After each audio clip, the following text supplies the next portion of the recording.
ಕನ್ನಡ में बोलती ವಿದ್ಯೆಯೇ ದೊಡ್ಡ ಆಸ್ತಿ ಎಂದು ಹೇಳುತ್ತಾರೆ.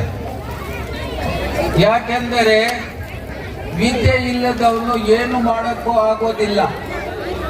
ವಿಶೇಷವಾಗಿ ನಮ್ಮ ಕರ್ನಾಟಕದಲ್ಲಿ ನಾವು ಏನಾದರೂ ಕೆಲಸವನ್ನು ಮಾಡಬೇಕಾದರೆ ಮಾತಾಡಬೇಕಾದರೆ ಕನ್ನಡ ಭಾಷೆಯನ್ನು ಮಾತಾಡಬೇಕಾಗಿದೆ.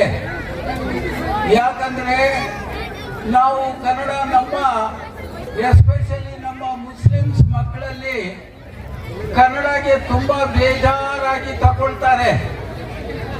ನೋಡ್ರಿ, ನಾವು ಉರ್ದು ಶಾಲೆಯಲ್ಲಿ ಓದಿ 40 ವರ್ಷ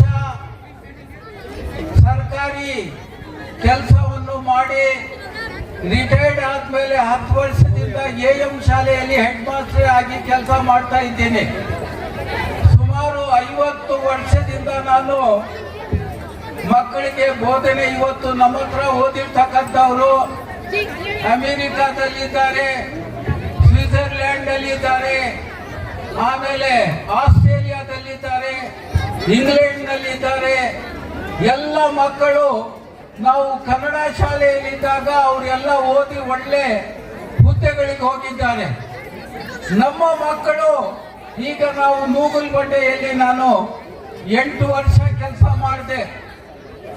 ಇಲ್ಲಿ 10 ವರ್ಷ ಮಾಡ್ತಾ ಇದ್ದೀನಿ, ಈಗಲೂ ಇದ್ದೀವಿ.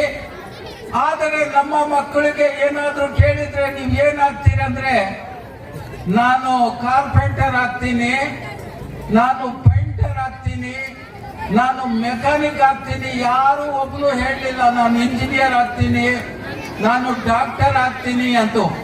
ಯಾರು ಒಬ್ಬ ಲಾಯರ್ ಆಗ್ತೀನಿ ಅಂತ ಹೇಳಲಿಲ್ಲ. ಯಾಕೆಂದ್ರೆ ನ್ಯಾರೋ ಮೆಂಟಾಲಿಟಿ ಅಂತಾರೆ ಅದಕ್ಕೆ.